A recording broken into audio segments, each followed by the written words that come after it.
So hello everyone, welcome to easy prep semester. आप सभी students की थर्ड सेमेस्टर की तैयारी अच्छी चल रही होगी। एग्जाम आपके बढ़िया जा रहे हैं ऐसी हम उम्मीद कर रहे हैं। और इसी तैयारी को और अच्छा करने के लिए मैं आपका अपना सुमित आप सभी स्टूडेंट्स के लिए वीवीआई क्वेश्चंस की जो सीरीज है वो लेकर के आए, जिसमें हम बताते हैं कि कौन से चैप्टर से क्या क्या क्वेश्चंस आपके इंपॉर्टेंट है जो पूछे जा सकते हैं। Electrical circuit analysis, electrical engineering और ट्रिपल ई स्टूडेंट्स का ये सब्जेक्ट है, जिसके अंदर यूनिट 5th और 6th में कौन कौन से क्वेश्चंस आ सकते हैं जिनको मैं डिस्कस करने जा रहा हूं। यूनिट 1 और 2 और 3 और 4 के सेशन ऑलरेडी अपलोडेड है, आप उसको जाके जरूर चेकआउट कर लीजिएगा। बात करते हैं अगर अपन यहां पर यूनिट नंबर 5 की, कि कौन कौन से क्वेश्चन यूनिट नंबर 5 से आपसे पूछे जा सकते हैं और कौन से क्वेश्चन आपसे यूनिट नंबर 6 से पूछे जा सकते हैं, इनके बारे में हम चर्चा थोड़ी सी कर लेते हैं। चलिए बात करते हैं यहां पर अपन सबसे पहले यूनिट नंबर 5 की। यूनिट नंबर 5 की यूनिट नंबर 5 आपके सिलेबस में है टू पोर्ट नेटवर्क। अगेन बहुत ही अच्छा यहां पर जो है वो आपका यूनिट है ये टू पोर्ट नेटवर्क। और यूनिट 6 है नेटवर्क ग्राफ। नेटवर्क ग्राफ अगर आप ओवरऑल देखें आपके कंप्लीट सेमेस्टर में सारे सब्जेक्ट्स कंपेयर करें तो सबसे ज्यादा स्कोरिंग सब्जेक्ट आपके लिए तो मैथ्स हो सकता है। अगर आपको अच्छी लगती है तो आप मैक्सिमम नंबर स्कोर कर सकते हैं। और दूसरा सबसे स्कोरिंग सब्जेक्ट आपके लिए हो सकता है इलेक्ट्रिकल सर्किट एनालिसिस। मैं ऐसा इसलिए कह रहा हूं क्योंकि सारी की सारी यूनिट्स आसान है, न्यूमेरिकल प्रैक्टिस पर बेस्ड है। थ्योरेटिकल भी आपको अगर पूछा जाता है तो आप आराम से आंसर लिख सकते हैं। बहुत मेहनत और डिटेल से मैंने आपको थ्योरी की क्लासेस में इसको कवर कराया है और एग्जाम बूस्टर बैच में मैंने एक एक न्यूमेरिकल की यहां पर प्रैक्टिस भी आपको कराई है। आप सबसे ज्यादा मार्क्स ला सकते हैं। कोई ऐसा सब्जेक्ट भी आपको होगा जिसमें आपको डर लग रहा हो कि जिसमें नंबर कम आएंगे, तो ऐसे सब्जेक्ट में आप नंबर ज्यादा लाके बैलेंस कर सकते हैं अपने मार्क्स को। बात करें यहां पर टू पोर्ट नेटवर्क में, आपको यहां पे सिलेबस में दिया गया two port network terminal pair, इसमें कुछ भी इंपॉर्टेंट नहीं है। Variables of two port, relationship between two port network, ये आपसे पूछा जा सकता है कि टू पोर्ट नेटवर्क में रिलेशनशिप क्या होती है। तो आपको ये पता होना चाहिए कि impedance parameter, admittance parameter, hybrid parameter और ट्रांसमिशन पैरामीटर। और हाइब्रिड पैरामीटर का उल्टा होता है जी पैरामीटर, वो आपके शायद सिलेबस में नहीं है। बिल्कुल चार ही पैरामीटर है, impedance, admittance, transmission and hybrid, चार ही पैरामीटर आपके हैं। इन चारों पैरामीटर में इनपुट और आउटपुट के बीच में क्या रिलेशन है ये आपको आना चाहिए। जैसे z पैरामीटर किसका फंक्शन है, तो z पैरामीटर किसका फंक्शन है वो आपको आना चाहिए। क्या लिखते हैं आप z पैरामीटर के अंदर, z11 i1 v1 और v2 का फंक्शन है, v1 और v2 का किसके अंदर, i1 और i2 के respect, z11 i1, z12 i2, z21 i1, z22 i2। उल्टा कर दो y पैरामीटर, नीचे वाले दोनों जो है वो चेंज कर दो h पैरामीटर। इस तरीके से आप जो है वो, इस तरीके से मैंने आपको थ्योरी की क्लास में पूरा बताया कि कैसे आप शॉर्ट में चारों पैरामीटर के रिलेशन याद कर सकते हैं। ए पैरामीटर किसके बराबर है, बी किसके बराबर है, जेड किसके बराबर है, ये सारे की सारी चीजें आपको यहां पर आनी चाहिए। इन चारों के आपको इक्वेशन एंड पैरामीटर वैल्यूज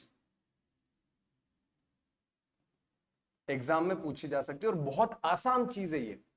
आपको z पैरामीटर के बारे में पूछ लिया तो आपने लिख दिया z parameter are the function of v1 and v2। ये सॉरी, z पैरामीटर में ऐसे लिखेंगे v1 and v2 is the function of i1 and i2।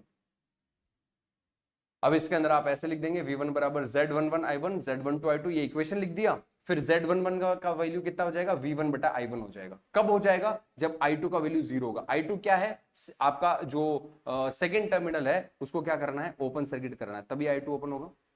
तो z11 क्या हो जाएगा, z1 हो जाएगा आपका ड्राइविंग पॉइंट इंपीडेंस v1 बटा i1 और i2 ओपन रखना। तो ये आपको चारों पैरामीटर के लिए लिखना है, Z11 के लिए, Z12 के लिए, Z21 के लिए, Z22 के लिए। Similarly Y11, Y22, H11, H22 और ABCD, इन चारों में चारों का इक्वेशन और चारों की इंडिविजुअल वैल्यू और उनका नाम कैसे बनता है, V1 बटा I1 है तो इंपिडेंस, I1 बटा V1 है तो एडमिटेंस, और अगर आपका जो है वो इंपिडेंस एडमिटेंस मिक्स में है तो हाइब्रिड बन गया। और ABCD पैरामीटर में करंट का रेशियो, वोल्टेज का रेशियो, तो सबके नाम, सबके फॉर्मूला और सबकी इक्वेशन आप लिखनी। किसी भी एक के बारे में आपसे पूछा जा सकता है, explain Z parameter, explain Y parameter, H parameter या T पैरामीटर।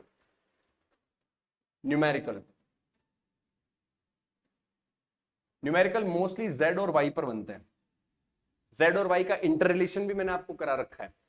टी और पाई नेटवर्क का कैसे आप जो है वो Z या Y पैरामीटर निकालते हैं। टी पैरामीटर में Z निकालना आसान है और पाई पैरामीटर में ये पाई डायग्राम अगर आपको दिया, पाई सर्किट आपको दिया, तो वाई पैरामीटर इसमें निकालना आसान है। इसमें Z1 प्लस Z2 कर दो, Z11 आ जाएगा। Z ये वाले दोनों ऐड कर दो तो Z ये क्या आता है आपके 21 आ जाएगा, और Z22 और Z11 ये आपका जो है वो बीच वाली टर्म हो जाती है। तो टी पैरामीटर, पाई पैरामीटर, इससे Z और इससे Y कैसे निकालते हैं वो भी सिखा रखा है। तो आपको सिंपल डायग्राम दिया जा सकता है। आपको ये भी दिया जा सकता है कि आपको सर्किट दिया T, आप इस टी सर्किट से Z निकाल सकते हैं, मगर पूछा Y, तो Z को Y में कन्वर्ट करना भी आपको आना चाहिए। वो भी मैंने आप लोगों को क्लास में करा रखा है। तो न्यूमेरिकल Z और Y पर पूछे जाने के चांसेस हाईएस्ट है, हाईएस्ट है।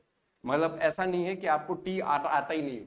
आपको सिंपली करना क्या है न्यूमेरिकल में, आपको इक्वेशन अगर चारों की याद है तो उसी इक्वेशन में आपको सर्किट डायग्राम की इक्वेशंस बनानी है। जो सर्किट आपको मिला उस सर्किट से आपको वो इक्वेशन बनानी है जो आपकी स्टैंडर्ड है, और उनको उससे कंपेयर करके वैल्यूज लिखनी है। यही तो करना है, इसके अलावा इस यूनिट में कुछ है ही नहीं। इंटरकनेक्शन की जहां तक बात करें, यहां से थ्योरी आएगी, इंटरकनेक्शन ऑफ टू पोर्ट। अब अगर आपको सीरीज में जोड़ना है तो series interconnection Z, series series, parallel parallel, series parallel और कैस्केड कनेक्शन। बात खत्म। कैस्केड कनेक्शन से न्यूमेरिकल आ सकता है, दो नेटवर्क कैस्केड में जोड़ दिए, बोल दिए ओवरऑल इसका जो है वो एबीसीडी पैरामीटर निकालो, तो कैस्केड कनेक्शन में दोनों के एबीसीडी पैरामीटर निकाल के आपस में गुणा कर दो, बात खत्म।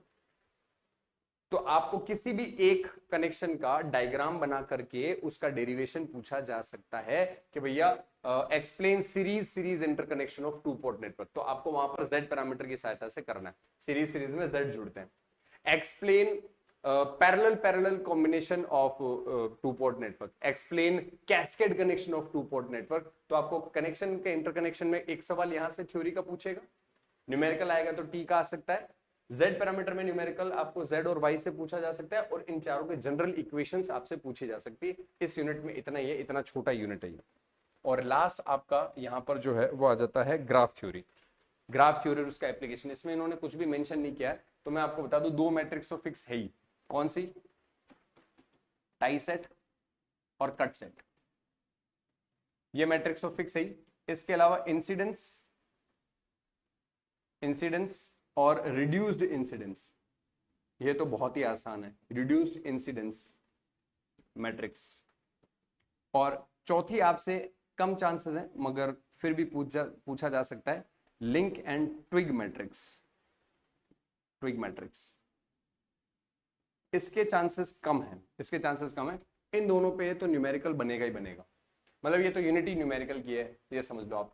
आपको एक डायग्राम दे दिया, टाई सेट मैट्रिक्स बनाओ, कट सेट मैट्रिक्स बनाओ। अच्छा, शॉर्ट नोट में अगर आपको क्वेश्चन पूछे, शॉर्ट नोट में, तो ट्विग क्या है, लिंक क्या है, ट्री क्या है, ग्राफ क्या है, इनके आपको डेफिनेशंस पूछी जा सकती है ना। एक आपका b minus n plus one करके जो इक्वेशन है, इस पर आपको शॉर्ट नोट में क्वेश्चन पूछा जा सकता है न्यूमेरिकल, कि बताओ कितने नंबर ऑफ ट्विग होंगे, कितने नंबर ऑफ लिंक्स होंगे, है ना, ये आपसे पूछा जा सकता है। तो इन पर न्यूमेरिकल आपको प्रैक्टिस कराई भी है, इस पर भी न्यूमेरिकल प्रैक्टिस करा रखी है। ये न्यूमेरिकल से रिलेटेड ही पूरी सेशन है, और ये फ्री के मार्क्स है। इतना आसान है यूनिट जिसकी हद नहीं। अब यहां पर सबसे लास्ट में अगर अपन बात करें कि सर थर्ड सेमेस्टर होने के बाद फोर्थ सेमेस्टर के लिए क्या तैयारी करें, तो 15 मई से आप सभी स्टूडेंट्स के फोर्थ सेमेस्टर के बैच स्टार्ट हो रहे हैं। हमने थर्ड सेमेस्टर में आपको पूरी जी जान से पढ़ाया, मेहनत से पढ़ाया, ऐसा कंटेंट प्रोवाइड किया जो आपको कहीं पर भी किसी दूसरे यूट्यूब चैनल पे सर्च कर लो, यूट्यूब पे ही हमने इतना कंटेंट दे दिया जो आपको बाकी जगह शायद पेड क्लासेस में भी ना मिले। इतना अच्छा कंटेंट हमने आपको सिस्टमैटिक तरीके से प्रोवाइड कराया। वही सेम कंटेंट इसी तरीके का आपको उससे भी बेहतर हम करने की कोशिश करेंगे। लेटेस्ट सिलेबस आपका फोर्थ सेमेस्टर आएगा, थर्ड सेमेस्टर का चेंज हुआ, फोर्थ का भी होगा। लेटेस्ट सिलेबस के अकॉर्डिंग लाइव क्लासेस 15 मई से स्टार्ट हो जाएंगी। आपको उन लाइव क्लासेस का रिकॉर्डेड फॉर्मेट भी मिलेगा, ताकि आप लाइव क्लास नहीं कर पाए तो आप क्लास ज्वाइन कर सके। पीडीएफ नोट्स मिलेंगे और एक्स्ट्रा बोनस फ्री में मिलने वाला है। अगर आप 15 मई से पहले एनरोल करते हैं तो इस एक्स्ट्रा बोनस में exam booster batch, VVI question और उसका आपको कंप्लीट पीडीएफ और एमसीक्यू टेस्ट पेपर जो इस बार भी हमने आपको दिया है, unit wise numerical practice, unit wise VVI question और यूनिट वाइज एमसीक्यू का टेस्ट सीरीज, ये सब कुछ हमने आपको इस बार भी दिया था। ये एक्स्ट्रा बोनस 15 मई से पहले एनरोल करने पर फ्री है, और वही पुरानी फीस थर्ड सेमेस्टर की 1999 में। इसके बाद फीस भी इंक्रीज हो जाएगी, एग्जाम बूस्टर अलग से लेना पड़ेगा, तो आप 15 मई से पहले पहले एनरोल करें। और फोर्थ और फिफ्थ सेमेस्टर को एक साथ एनरोल करते हो तो 500 रुपए का और फायदा है, 3499 में आपको दोनों सेमेस्टर की क्लासेस जो वो एक साथ मिल जाएंगे। आप सभी स्टूडेंट्स जो इस चैनल पर पहली बार विजिट किए, सब्सक्राइब जरूर से करें ताकि आपको लेटेस्ट अपडेट आपके बीयू से रिलेटेड मिलता रहे। इसी के साथ इस सेशन में इतना ही। Have a nice day, thank you so much.